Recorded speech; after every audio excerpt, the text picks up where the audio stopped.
6 a.m. on this Friday, November 7th, 2025. Good morning, Denver, Colorado. Tuned into the Jeff and Bill Show, News Talk 710 KNUS. I'm your co-host, Jeff Hunt, along with Bill Thorpe, bringing you the freshest insights and hottest takes from the right, left, and center. Lots to talk about today. Supreme Court tariff arguments.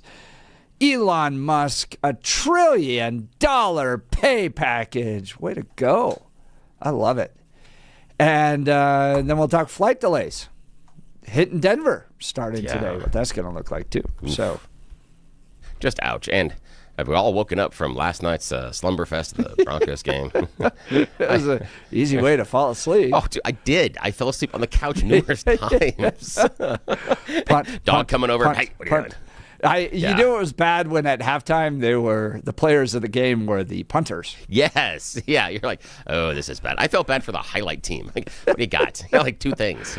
Yeah, you should feel bad for me. Bo Nix is my fantasy football quarterback. Oh, no. Oh, that's because I'm a local boy. And yeah. I just love my Broncos. But that's really hard. In the competition with my sons in fantasy football, I am not doing well. Oh, that's unfortunate. I am so sorry. Yeah, that was a tough one last night. That was a tough one to watch. But again, a win is a win, as we were talking about. We got little huntlings that are joining us in the studio this morning. We're talking about a win doesn't have to have style points attached to it. So, but your son had some great insights. Share what's he just what he was saying. Because this season we're not just 8-2. We could easily be just 2-8. Easily, yes, by we could. Field goals. We keep winning by field goals. Oh my God! By like 3 points. It's crummy teams like the Raiders. I know. It's like the one position, even as a soccer player, it's the one football position I think shouldn't count, and it's the one that's winning us games. Like, okay. So, lots to cover today. You know the debate will be hot as we get into Supreme Court tariffs, whether or not President Trump can continue those, and is it right that someone could get $1 trillion pay package? Or is it just envy that's fueling your hatred of that? We'll talk about that, plus all the flight delays. Lots to cover today. You know the debates will be hot as always. So join the conversation by giving us a call at 303-696-1971. Text us on the Dan Caplis Law text line 720-819-5115. Now it's time for News and Comment with Blake Olson. Blake Olson. Blake Olson, News and Comment. Good morning. TGIF 34 and clear in Denver. Expecting a high of 64 today. News sponsored by Pastor Camp Heating and Air Conditioning at 303-777-1234 to learn more about special savings opportunities on Lennox equipment.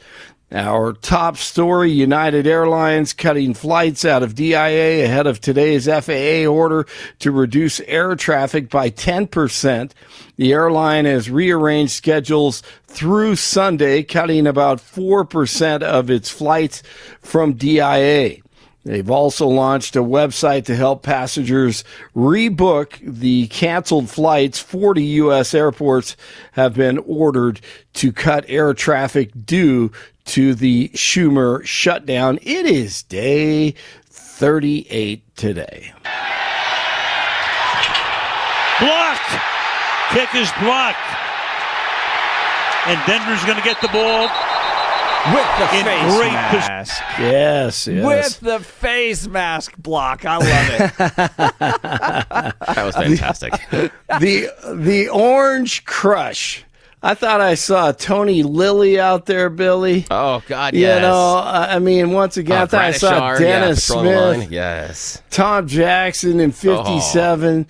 And there's a...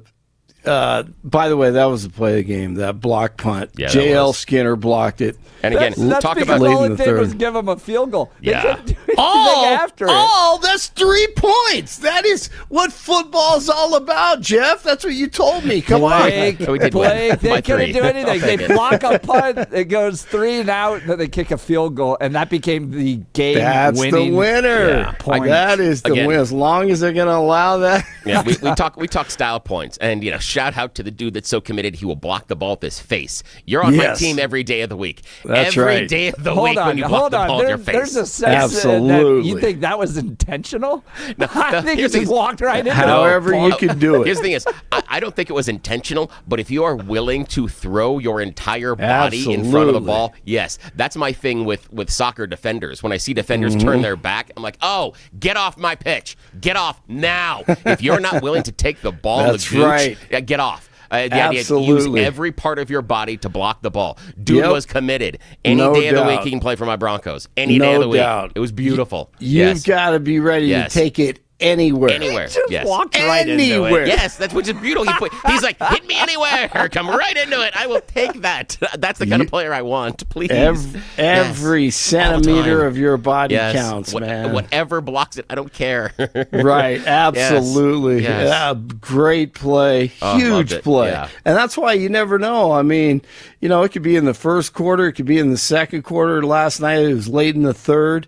And a play like that, special teams, on a short week, by the way, a lot of times you're going to have these Thursday night games, and you're basically talking about one day of preparation, really, because the other 2 days are basically walkthroughs, and the one team is going to be sloppy. And last night, both teams were sloppy, but the bottom line, as you mentioned, doesn't matter. A win is a win is a win. Yes. 7 straight victories. It's crazy. Right? It's don't you feel like we're back in the Tebow days of just like having a quarterback that just runs all over the field? No. Like I feel so we had tickets during those days, so I watched every game, and it was like every snap was just like you just held yourself in the seat because you had no idea. So did everyone else. It could be a 20-yard sack. It could be a 25-yard run. It could be a 60-yard pass. You just had no idea. Yeah. And I felt like when Peyton Manning came in, he was like, what did they call him, the sheriff? Like the dude just commanded the field when he walked out there, and so you could just settle in and be like, the sheriff's here. Now with Bo Nix, I'm like, back to the just brace yourself in the seat because you just have no idea. Yeah, I did. You could hardly get a first down last night. I think what you're watching is the growth of someone who's going to be a great NFL quarterback. I don't know if he's going to be a Hall of Famer like Elway or Manning, but you're watching the growth. He's going to be great. I mean, he totally different situation. Loved Tim Tebow, loved everything about him. Great, one of the greatest college football players of all time, maybe one of the greatest. But it's a totally different situation. I mean, Bo Nix can throw the ball, and he's a great leader. He can run. Yeah, and he goes through he's progression. Winning by a field goal. He's winning these games over and over again by a field goal. Does not matter. You're going to have those ups and downs. You're going to have those days. Yeah, the thing with me with the Knicks is I'm never concerned if he can complete the pass or complete his progression. I had no faith in Tebow. Tebow was an incredible athlete, and I still think that the NFL missed a tremendous opportunity because he is the best 5 yards and in quarterback I've ever seen in football. Oh yeah, ever. And I would have gone for 2 on every single touchdown with him just because I don't think the other team could stop Tim Tebow based on 2 yards. I don't think there's a single thing that at the time any NFL team could do regularly to keep him out of the end zone 2 yards out or closer. So I would have gone that way. I would have used him as a specialty quarterback. But Bo Nix, to me, he sits in the pocket. He stays there. Last night was a mess. I don't. The thing for me is I don't know why he seemed so skittish and gun shy because he ran outside of clean pockets a number of times, and that breaks containment. And again, when the lineman has his butt facing the quarterback and he's supposed to keep this pocket clean, and the guy runs outside of his downfield or his upfield shoulder, then that allows the defender to chase, and it changes what the lineman's doing. And you're like, you're blowing what your lineman's block is. And there were a number of times I saw Broncos running backs where the wide receiver was setting the block to the outside for an inside cutback, and the Broncos running back went to the outside. I'm like, no. I understand there were other guys, pursuing on that side, but the seam was on the inside. Follow your blocker at times. It was some strange decisions all the way around a number of times. But yeah, short week. Yeah, short week, and you always, especially in the NFL, you have to credit the other defense. I mean, you have no idea. We have no idea what scheme, what they're doing, and I mean, a lot of it could have been confusion for all we know. Yeah, but the bottom line, that happens. That happens when you turn around. I mean, it takes a day to recover, and then Tuesday is your main practice day when typically it's your day off, and then boom, Wednesday is your walkthrough, and they're both going to look like garbage a lot of times on Thursday night. So what do you have to do? You have to look at the defense, and you have to appreciate the defense. Sack sandwiches all night long. Nick Bonito was out. All love it. Yeah. Here's the Orange Crush here. 3rd and 12. There's another one. Right on cue. Nick Bonito. I mean, if you just focus on him and the defense, and you just tell yourself, okay, we're only going to score one touchdown. Maybe all we're going to do is kick field goals tonight. I'm going to appreciate what the defense is doing. They were unbelievable. They really were. Gabe texting in, that game sucked. We agree, Gabe. We are not doing Gabe's our resident Raiders fan, which, look, I'm the big social conservative voice in Colorado that always loses everything politically, and I feel bad for Gabe because he's a Raiders fan. They can never get a win. But he said it was the Knicks was horrible, as was Smith. The game was boring. And he was there. Our buddy Gabe was there. Fans love points. Shout out to Gabe, who is a Raiders fan and went and repped his colors in Mile High. Nice job, man. Commitment nice job. to excrement. Yeah. High five on that one, Blake. That's the line of the morning. God, Denver Broncos fans are nice, aren't they? I don't know. Maybe the South Standers get a little nice. Get a little. Broncos fans are too nice, man. Yeah, they're nice. Yeah, I just that defense. What I was really worried about last night, and again, not being really a football guy per se, their big young tight end. He was a monster on Sunday. Absolutely. 1 catch. I think it was 1. Wow. Once again. Without Surtain. Oh, my Lord. So, Vance Joseph, whatever the scheme was, however you were able to roll coverage, and I saw double up on him a couple of times, it was beautiful. And some of the ways to provide pressure in order to not let Geno Smith find that guy. Again, pressure sometimes didn't get there, but wow. That was so much fun to watch. That was the one part of the game that was fun to watch, the defense. They're 8-2. And that's crazy. I feel like we're playing with house money at this point. This is silly. Right. This is really silly. Hey, let's hear from Bo Nix. Well, we just have a tough and resilient football team. We find ways to win. Usually right now it's the defense leading the charge. They just continue to get us the ball back. A bunch of sacks tonight, a few that were in field goal range that knocked them out. And you'll win a lot of games with the defense playing like that. And then tonight we had a little spark with some special teams plays, and then, we just, at some point, we got to start moving the football and scoring points. And so that'll be when they play Kansas City coming up. So now they have 10 days to prepare as opposed to basically 2.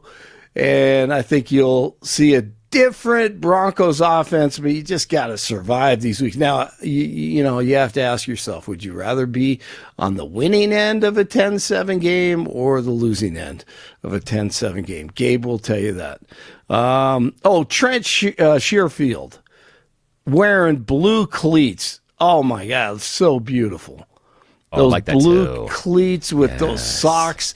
I mean, that uniform is just killing it. Yeah, there's really no is. one out there who's a Bronco fan that that can say that's not the best uniform. It looks fantastic, and they got to make a permanent shift. I love it. I like going back and forth because I do think if it was every week, it would get a little bit stale because it's been there for a while. But it's a wonderful switch, and several times a year. I wouldn't hold it just once a year like we're doing right now. Several times a year, it is fantastic to see. It's really cool. It is. At least let's see. So 17 games. What do they have? Eight at home or 7 at home? Yeah, 7 or 8, depending if they're playing internationally. Yeah. So I think at least 6 of those have to be in those uniforms. I like that. You found a balance you can live with, Blake. I like that. Man. I'm almost becoming a Broncos fan again because of those uniforms.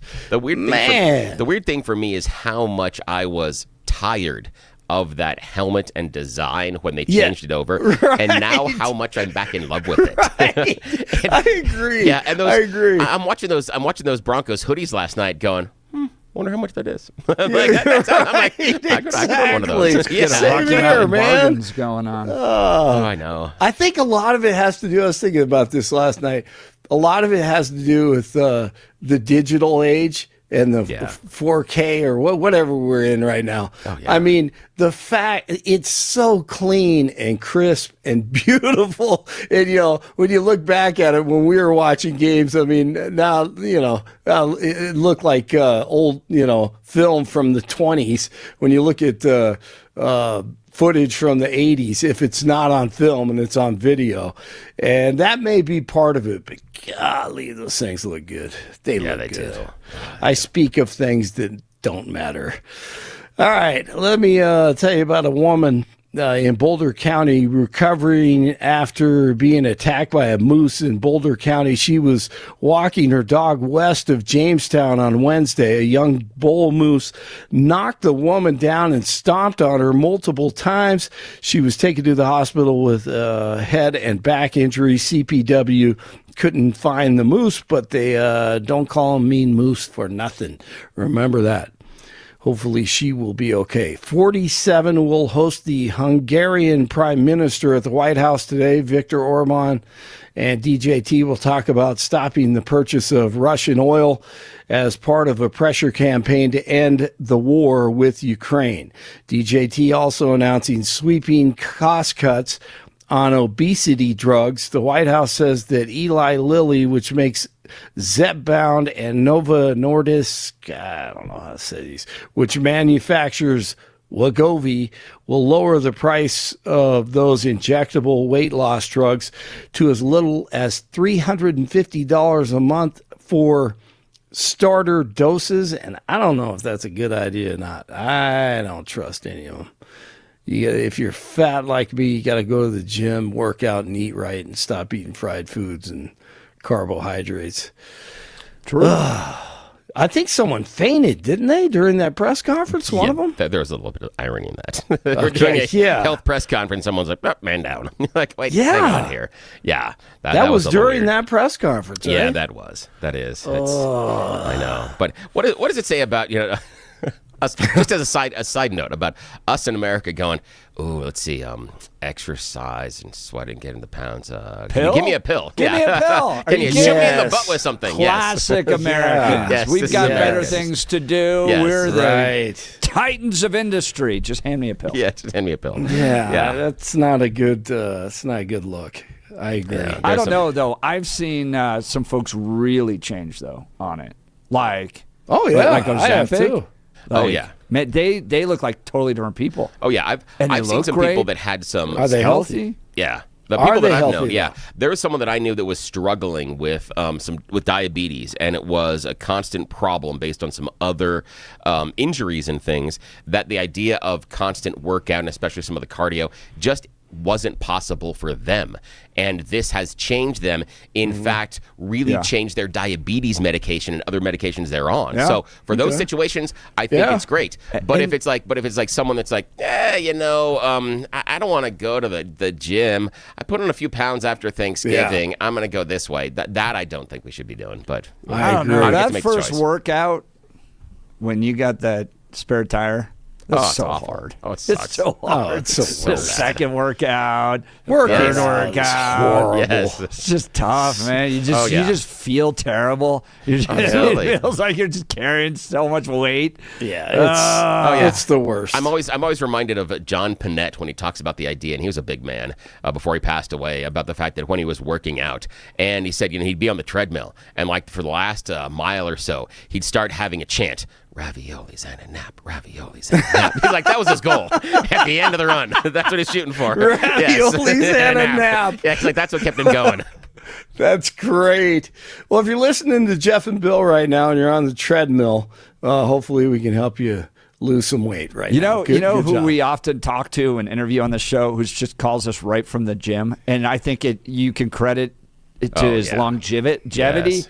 And his sharpness of mind is Peter Boyle. Yeah, Pete. You know You who can else? hear the weights in the True. background. In the background, yeah. The other one that that's does awesome. it routinely after he leaves us. Now, he hasn't been on with us regularly, but people that are longtime KNUS listeners will recognize the name Tom Moeller, Peter's former, former news guy, who's. So he always goes out and works out, and I think that it does he's a lot great for chef. him as far as his longevity. Yeah, absolutely. I agree, man. I mean, it doesn't matter what you're lifting or where you're walking or how you're moving. You just got to give your body resistance somehow, some way. That's what I keep telling myself when I'm putting on this extra pounds. This is resistance. And I go to the fridge again. Yeah, It's making and me Billy, work that harder. doesn't count with the fork. The curls with the fork. Oh, damn it. That does not count. I was doubling up. I thought I was doing really good. I was two-fisting it. Right. I used to tell myself that. Yeah, exactly. You're too fisted. That's the feel the burn. I Joe can feel the Biden burn. ice cream workout. Yes, exactly. That's I right. need that. One in each hand. Yes. I tried to tell my wife, oh, hey, I have a 10-pound fork now. Yes. How about, helps. does that Yes. count? It counts, yes. Yeah. All right. It is 63 in Aurora, 61 in Golden, 64 in Denver. Jeff and Billy continue. You're waking up with Jeff and Bill, and you're losing weight right now just listening to this show. TGIF, Blake Olson, News Talk 710, KNUS. It'll be breezy and trending a little bit cooler over the next 24 to 48 hours as another front will pass through the region. This front may produce a little bit of snow shower activity in Colorado's mountains of the north, but otherwise just cooler, breezy conditions down here along the front range. It'll be partly cloudy. We'll make the 60s today, a bit breezy, low to mid-30s tonight. Brisk winds and cooler, only low to mid-50s Saturday, 20s Saturday night, a cool day, 40s and 50s Sunday. But right back into the 60s Monday, Tuesday, and Wednesday of next week. Meteorologist Don Day in the 710 KNUS Weather Center.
Welcome back to the Jeff and Bill Show. Headline from the Denver Gazette: Rockies to hire current NFL executive and Jonah Hill character in Moneyball to run front office. By the way, that movie is one of my favorites. That is a really good movie. That's one that you could throw on anytime and it's entertaining. You know how the story goes. Yeah, it but is. Brad Pitt's great in it. Jonah Hill's great in it. And we got the guy. Yeah. I don't know anything about this, but What I'm worried good. about is we got him from the Browns. He's most recently with the Browns. Oh, really? Yeah, that kind of worry. And now he's been, he goes back and forth, but yeah, he was in baseball for a while, and yeah, recently with the Browns. I'm like, Ooh, that didn't work out so well. But I'm hoping just wrong sport. I'm crossing my fingers. Well, I also wonder if he just stumbled upon something that's just like easily replicable, and everybody else is like, okay, like it's why Groupon failed. Oh yeah, yeah. Like first one in, really good idea, and then everyone realized like, we could do this. Everybody had a Groupon. Yeah. Let's talk right. to Blake and see what he thinks about this and this new guy. Hey, by the way, I'm sorry. I think I said 64 in Denver. That it's not 64 degrees right now. Okay? Oh, darn. Just so you know. No, it's about 40. 34. Oh, 34. Okay, Sorry about that. On, then. That's not hey, you know what? I think at this point for the Rockies, I think you try whatever you can. It can only go up, right? Or maybe not because it's the Browns. That's true. You bring up a great point, Billy. But somehow they have to be creative in the front office, right? I mean, that's where this is. If anything's going to happen with the Rockies, it's going to happen in the front office. I mean, that is positive. Yeah, and for years they've been, so insular. It's always been about promoting from within, and that just hasn't worked out at all. And I was also reading, again, I'm not a baseball guy, but I was reading that the Rockies are one of the teams that is the least data-driven in Major League Baseball right now. Yeah, I read that. Yeah. Which I'm surprised with, given that. Same here. Because I would assume because we play at a different altitude, data would be phenomenally important because you would want to look at statistics. You would want to look at, everybody that has played Little League Baseball here and even through high school and college understands that certain balls don't do things when they're pitched.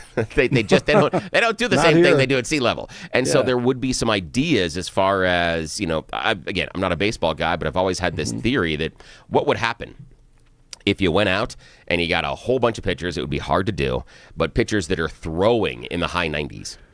Because of the lack of wind resistance here. What would happen if everybody was a flamethrower and had one or two other pitches? What do you do coming in? I mean, sure, you set up to hit, fastballs every time, but if you have a decent enough changeup, just enough of a change in the speed, you might have something there. I mean, I don't understand why we go after guys that, throw huge curveballs and things. It doesn't work here.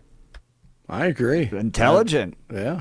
Well done, like, Mr. Thorpe. I learned all of that from my step grandfather. Well, look, he taught me so much about baseball. Yeah, it's the only way I learned. Yeah. So we know the Momforts aren't major data driven, other than did I make more than I spent today? That seemed like the only metric that mattered to the Rockies because they're like, we're the worst performing team in the major leagues. I can respect that. Oh, we made $1 more than we did. Yes. We spent. That sounds good to us. But when you're talking about going outside and not just promoting from within, honestly, Blake, that is so much what I'm hearing with regards to the appeal of Victor Marks. Is that for right? governor? Oh, do you know who Victor Marks is? Have you heard of this guy? Yeah, from Colorado Springs. You guys had him on the show. Right. We were one of his first interviews. Yeah. And he's like, people are like, but he hasn't been in the system. Where has he been? We don't. But part of the appeal is like, all right, well, we keep running Republicans from within and losing by 20. So why don't we try something totally new? Yeah, I agree. That's kind of the appeal. That's what I'm hearing from other Republicans. Why not? I mean, this could be something that you look back at and go, oh, wow, they're the second coming of the Oakland A's from the movie, only because they had the foresight to see this and or the vision to see this and go against the grain, if you will. Why not? Here's the article from the Gazette. The Colorado Rockies promised in October they'd go outside the organization to hire their next head of baseball operations. They're following through. The Rockies will hire NFL executive Paul DePodesta to be their head of baseball operations, according to the report at The Athletic. He will replace Bill Schmidt, who left the position at the end of the 2025 campaign.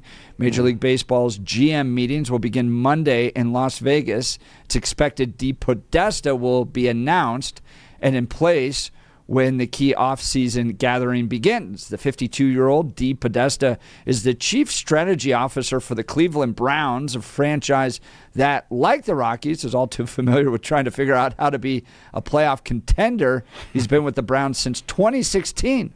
Whoa. 2016 with the Browns? And the team has compiled a 56-99-1 mark. See, that's what worries me right there. Is I'm worried about that 56.99 mark there. And the Monfort said, "Ooh, sound like he's right in our wheelhouse."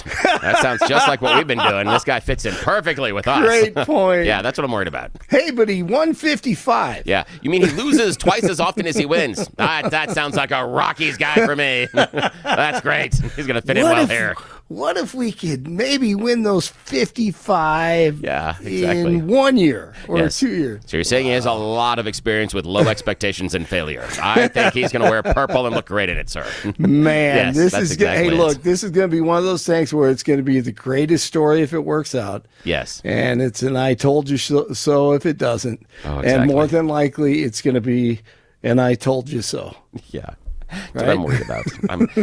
I'm hoping that he's still doing something data driven. He comes in and says, "Here, look at what happens here. Here's what you see more often in this park. You know, are there certain types of pitches that are hit more often? Have to. Certain places that are hit. What do we do? I go back to even the old EY days with Eric Young. Is there something here that maybe if you get someone that is a stolen base specialist, is there something there that we can do?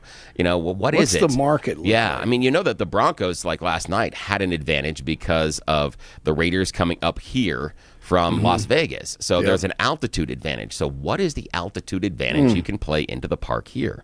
Yeah, I'm hoping that he looks at that. If not, if he's just like, hey, I did so well with the Browns, let me bring Bill, the you've same done a hell of a commitment job here. making the case for you to be running. Hell no. You're I'm telling better you. data-driven Hell no. than anybody else we've seen there. I think No you're way. qualified. That's what worries me, is that the team is so bad, even I am qualified to run the team. They are that bad. That's what really worries me. I don't get it because when I was a kid and they played AAA baseball and the Denver Bears before the Zephyrs, they turned into the Zephyrs and ruined the whole thing. But Yeah, they anyway, when Hey, they I were was the Zephyrs bat boy. I know you were with those weird uniforms, those we're all green disappointed. and blue I unis. grew up more in that I night. know than- you did. I'm sure you did. And I heard You a saw lot of things, new heard words words I'd like, never heard before. That's a brand new word. We're going to try that on the playground. Yeah. Not a bad name though, but the Bears, man, they used to dominate. Yeah. It didn't matter who came into Mile High. AAA baseball doesn't matter, still competitive, and they didn't have pitching problems, and they sure didn't have hitting problems. And all these guys went to the Montreal Expos and won pennants. Andre Dawson and all these guys, Tim Wallach, and they figured out how to play in Denver. Haven't the Colorado Springs lost their minor league team? They moved? did, yeah. Yeah. They're the Marshmallows or whatever they are. The Vibes. The vibe. Yeah, they're the Vibes. Is that the name of their team? Yes. Yeah, that's the name, and it's really And where sad. did they move to? Do you guys know? I don't know. Well, they still play in the same ballpark as Yeah. far as I know. I don't know if they're I think they are AAA, moving, not double though. A. I do think they're moving, but once they changed their name to they the are Vibes, moving? I was like, I don't care anymore. Yeah, That's- neither do I. What? I just Yeah. don't. That's a terrible name. Oh, it's It awful. is. And here's It a really funny part. Their little marshmallowy. This is like, okay, this is a little family story. The marshmallow mascot. Okay, my youngest daughter, who is now just turned 17 recently, she was one of the first girls to join Cub Scouts. And she wanted to join and get into Cub Scouts and Boy Scouts. She didn't like the girls were doing. It was too boring. She was more of a tomboy. So the boys were doing more stuff. The boys got to play with fire and knives. That was much more appealing. So she went in there, and in her little pack, they wanted to have a mascot. And they had some of the boys were drawing this flaming marshmallow. And she's like, I'm an artist. I'll do it. And the Vibes logo is really close to the one that she created. Now, they did not rip her off or anything else. It just was funny. And what I think is hilarious is I look at it as the Vibes created the same basic logo my middle school daughter created. I'm like, who'd you hire for that? I mean, you probably could have paid somebody in Labubu's and you would have gotten the thing cheaper. What's going on here? No, I thought the Sky Sox was cool. Yeah, I thought it was fantastic. I thought that was a good one. Yeah, and minor league baseball baseball teams' names are creative, and I love them. The crazier they are, but the Vibes is like, what? Oh yeah, even their logo's lame. Yeah, it is. Who wants a soft marshmallow? Yeah, as just a logo? no fun. You know. I mean, the Mud Hens, like you guys talked about this about a month ago. I think the Mud Hens, great name, and it has history in Toledo and a minor league baseball team. But you know, it's like kind of goofy, but it's cool. You know, it's it doesn't strike fear in you, but it's cool. But the Gazette, marshmallow. Yeah, I'm with you. The Gazette writing that D. Podesta is more than just a Moneyball reference. There's also moments over the nearly 20 years in baseball with 5 different franchises and learning from what worked to make the Dodgers and Athletics successful, a pair of franchises at the opposite end of the MLB spectrum. That makes D. Podesta a fascinating hire with an infinite amount of possibilities in Denver, the Gazette writes. Wow. There you go. Okay, well, whatever. Hey. You know what? The fans are still going to file through when April comes around. Oh, absolutely. It's just a food court that has entertainment on the field. That's all it is. Absolutely. Yeah, they know what they've got. And then when they start winning, if they ever do, and they go to the playoffs and the World Series, you won't be able to afford the tickets, and you won't be going. And you won't be going. Same thing as we do now. Exactly. Right. Exactly. Nothing changes. What's the difference? Yes, exactly. And the Dodgers and Yankees are going to win, and the Red Sox will be there. Yes, exactly. Oh, no, not the Red Sox again. Oh, God. And as the world turns. Yep. All right, gentlemen, thank you. Appreciate your time. Join the conversation. Give us a call, 303-696-1971. You excited about the Rockies changeup, bringing in the Jonah Hill character from Moneyball? That guy, the character was all based around in that movie with Brad Pitt, coming to the Rockies. Does that give you a little bit of hope and optimism? Join the conversation at 303-696-1971.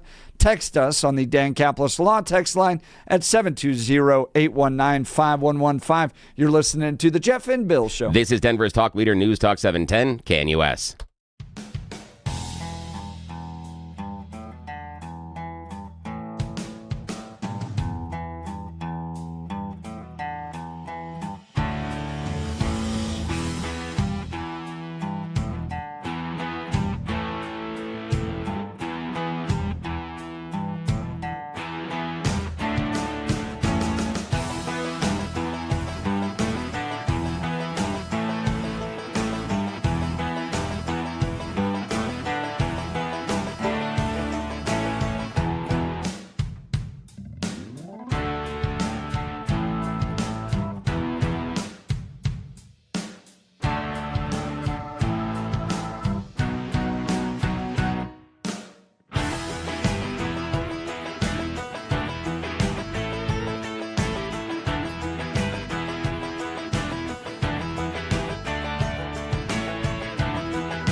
Love that intro. Me too. I was singing it yesterday in my head again. Steely earworms. I love it. Headline out there, Colorado. Blake had mentioned it. Woman hospitalized after brutal moose attack in small town Colorado. Colorado Parks and Wildlife is investigating a moose attack that occurred west of Jamestown in Boulder County on November 5th. According to a report on the matter, the woman who was involved was walking her dog off leash near her home at about 1 p.m. when the attack occurred. A young bull moose is said to have knocked the woman to the ground before stomping on her multiple times. She was hospitalized due to head and back injuries that she sustained. Additional detail about her dog was not included in the Colorado Parks and Wildlife report. Authorities have not been able to locate the suspect moose per a November 6th report, but have put up signage in the area warning others about its presence. According to Colorado Parks and Wildlife, most moose attacks involve the presence of dogs, presumably because moose view them as predators or a potential threat. Keeping a dog on leash can be helpful in preventing a moose attack. Though there is still risk, it's also worth noting that another common factor in moose attacks involve humans or their pets getting too close. Because moose are often found in areas with dense vegetation, it's easy to inadvertently sneak up on them. Safest thing you can do if a moose is encountered is slowly back away while maintaining eyesight of the animal. If it starts to charge, use trees, rocks, vehicles, or other large objects as barriers. If knocked to the ground, attempt to protect your head and neck. Moose are notoriously aggressive, especially in a situation where young might be present. Being highly aware of your surroundings and avoiding moose altogether is the first line of defense out there, Colorado writing. Yeah. Golly. Moose are serious. It's one of those that bears aren't necessarily going to be as aggressive. They'll be curious about you. Kind of the same thing with wolves. Coyotes just looking are for a bit the different. picnic basket. Yeah, the picnic basket, absolutely. Hey, boo-boo. The moose, though, will be aggressive, and they will be somewhat territorial. And I was looking at my phone during the breaks, and you were going to talk about this. I can't find the picture right now, but I have pictures of myself and my dog a number of years ago being encountered by a moose just on a road in the mountains. And the moose, it's in where there's people, there's houses, everything else, and it's a juvenile. And because the moose was kind of okay with the people, because obviously it's had somewhat of limited experience with people, it wasn't necessarily defensive. But as soon as it saw the dog, oh, that was danger, because in the wild those are predators, and so and competition for food. So the moose was having none of that, and started walking towards us, and was absolutely defining territory. And if you do encounter a moose, the thing you need to watch are the ears. That will tell you what's going to go on. The moose's ears, if they're up, they're curious. As soon as the moose lays their ears flat, it wants a piece of you. And so that's what you watch for. The moose ears go down and lay flat. That's the danger sign. That's when you get the crap out of there as soon as possible. And that's what we saw. And my dog and I slowly walked away the other direction and gave the moose a wide berth. And it came after us. It walked up the road around us and watched us go around the corner to make sure we were leaving the territory. Yeah, this was having none of us. And it wasn't until it saw the dog. Yeah, it was like, oh, wait a minute. There's an element of Bill that would work on some nature channel. There is. The Bill Thorpe Nature Channel. There is. I'm having Steve Irwin vibes right now. Oh, dude, oh, crikey. Oh. This is a beautiful moose. Now watch the moose's ears. If the moose's ears are flat, run away. You're in danger. Yes, that is so me. I do that all the time. Not in the voice, but all the time with animals. And I get stuck in nature documentaries and things. I think I told you a couple of weeks ago. Ended up watching about an hour-long thing about the development of dragonflies, and looked at what they did from babies and just the evolutionary process and how there's certain systems they do. And again, they also breathe out of their butts. So, there's some things there that, when they're nymphs. So a whole bunch of stuff.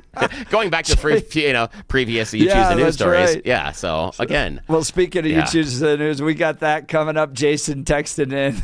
Bullwinkle. Who, me? Yeah, Bullwinkle did it. Yes. I just look at moose. Those are one of the animals that I think God just really got creative with and had fun. Oh, absolutely. It's like platypus. It's just, you know, he got creative in certain areas. The length of those legs is remarkable, and they're quick with them too. And they will stomp you. They are very accurate with those. Do not mess around. But yeah, you encounter a moose, watch the ears. The ears are going to tell you what they're feeling immediately. Yeah, watch the ears. With that, Bill Thorpe's Adventures in the Wild wraps up, and we'll be back with You Choose the News Loser Edition. You're listening to The Jeff and Bill Show. This is Denver's Talk Leader News Talk 710 KNUS.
Welcome back to the Jeff and Bill Show. It's Friday morning. Everybody's looking forward to Bill Thorpe's You Choose the News Loser Edition. Yes, is that time of the morning? No, that is the Blake Olson I was thing. gonna That's say. the wrong thing. Hang on a sec here. I'm pushing the wrong buttons. This must be Friday. Alrighty. Yes, I'm a giant loser. Speaking of losers, let's get to the stories. It's time for America's favorite fake radio news game show. If I can find the right buttons, it's time for the loser edition of You Choose the News. Man, you are one pathetic loser. Let's go. Loser! You're a loser! The Losers Club. Bunch of losers. You're such a loser. You made me feel like a loser! she's a loser. You are such a loser. Loser? Yes, if this loser can remember which buttons to push properly, yes, we will be able to play the loser edition of America's favorite fake radio news game show. It's time for You Choose the News. You know how this happens. Earlier this week, I browsed the interwebs and found some really dumb stories, but Jeff and Blake didn't think we should talk about those stories. They chose other stories that were more important. Some people's children. Alrighty. Now today, though, those stories come back for a second shot at glory. Yes, we get to see those stories that Blake and Jeff had passed over. Didn't think they were worthy of our attention. It's the loser edition of You Choose the News, as always. Blake Olson joins us from the newsroom, and this is a big, giant secret. Do not tell those in charge, or all of our fun will go for naught. It's no fun. Okay, here we go. Gentlemen, here are our returning headlines. Headline number 1, to rule them all. Headline number 2, can I keep it? Headline number 3, are you ready for the hot mama? And headline number 4, is it a good shrubbery? Mr. Hunt. To rule them all. Yes, 1 to rule them all. There's only one condiment that people believe can unify the internet. Dairy brand Tillamook, the and mayonnaise master Kewpie, have joined forces to create what might be the most powerful condiment in all of internet history. It is a fusion spread designed specifically for your grilled cheese. It is Tillamook's extra creamy unsalted butter and Kewpie's organic mayonnaise combined for the first of their time Voltron of goodness called Butternaise. Yes, Butternaise. Condiment comes from the ongoing digital debate whether butter or mayonnaise is superior for the outside of your grilled cheese sandwich. One camp says part butter spread on slices creates a crispier crust. The other thinks a smear of mayo is the key to that golden toasted sandwich and deliciousness. Well, Tillamook and Kewpie are done with the argument. They have joined forces in order to solve this once and for all. 8-ounce jars of the spread available for purchase online yesterday and are sold out as of this morning. Yes. That is a perfect description of America right now. We solved that debate. Government can't figure it itself out. I know. And that's still closed. Maybe we should just suggest they debate Butternaise. So, There you go. There we Look, go. They combined it together. Exactly. They came together. They worked it out. Okay. Okay, Blake, can I keep it? Are you ready for the hot mama, or is it a good shrubbery? Are you ready for the hot mama? Yeah. Are you ready for the hot mama? That's what Tyra Banks wants to know. Former supermodel turned entrepreneur has announced she's launching. Woo! Oh, no, that's not exciting. Hot ice cream. Oh. Yeah, if you're wondering what that is, you're not alone. Tyra has an ice cream company called Smize and Dream. It has a shop that's in Australia. And it's, according to the site, it's an it's an idea that honors her mother, Carolyn London. Now, during Mom's hard-working years, every Friday night after homework and dinner, we'd have a girls' night at the Haagen-Dazs ice cream shop. And while licking the chocolate and coffee ice creams, and sometimes she had an idea about being creative and dreaming, and that gave her the idea, Tyra says, for the world's first hot ice cream experience. She says it's not a latte, not hot chocolate, but your favorite scoops transformed into liquid hot ice cream. It is sippable. They call it the Hot Mama. The product is new, not listed on the company's website yet, but they are serving it in Australia. People have made it. Is it custard? Is it a warm milkshake? Is it's basically the thing that people have said is it's meh. It's not that good. I was going to say, it sounds like mostly anything you buy at Starbucks or Dutch Brothers to begin with. Yeah, it's basically like ice cream. It's intentionally churned and warmed to create a creamy consistency that can be sipped from a cup. Here's the fun part. The serving is right around $12.50, which I'm just saying you could go buy 2 pints of Haagen-Dazs and let them melt on the counter for less than that. So, just saying. Yeah, I'm just saying. If you're really looking for a melted hot ice cream, I got some other cheaper solutions for you. Yeah, there's a microwave. Yeah, I know. Yeah, or just tell your kids and they forget to leave it on the counter. That's fun to clean up. That's been there, done that. Exactly okay, right. Jeff. I've had a few of those. Oh yeah, I know. Jeff, can I keep it or is it a good shrubbery? Can I keep it? Yeah, can I keep it? Here we find ourselves in Alliance, Ohio. A 42-year-old man was arrested just last week after robbing the Huntington Bank. It was the city's first bank robbery since 2010, according to the police department. Juan Mason recently moved to Alliance from Akron. He entered the bank around 9 o'clock in the morning, exclaimed he had a weapon, demanded cash, and fled on foot with approximately $400 in $1 bills. Woo! He's going to have fun at the club, making it rain. No, that's just my own personal thought. Now, the patrolman says he located Mason walking on South Union Avenue near State Street. He had changed his clothes, but still had the stolen money on him. The fun part is, during his arrest, he reportedly asked police, "Can I deposit this cash into my jail commissary account? It would really help me out." No, you stole it. You do not get to keep it. Yes. At least he asked the question. Yes. I appreciate that. Yeah. Possession is not 9/10 of the law. Despite what they say, it's not how that works out. Yes. So that's not it. Loser's weepers? No, that's not really it either. So yeah, he does not get to keep the money. That's it. That's the end of You Choose the News. Back to you, Jeff. All right, coming up in the next hour, looks like maybe Trump's ability to implement tariffs maybe ending. We'll talk the Supreme Court oral arguments, and should he have the power? We want you to be a part of the conversation. You're listening to The Jeff and Bill Show. This is Denver's talk leader. We're News Talk 710 KNUS.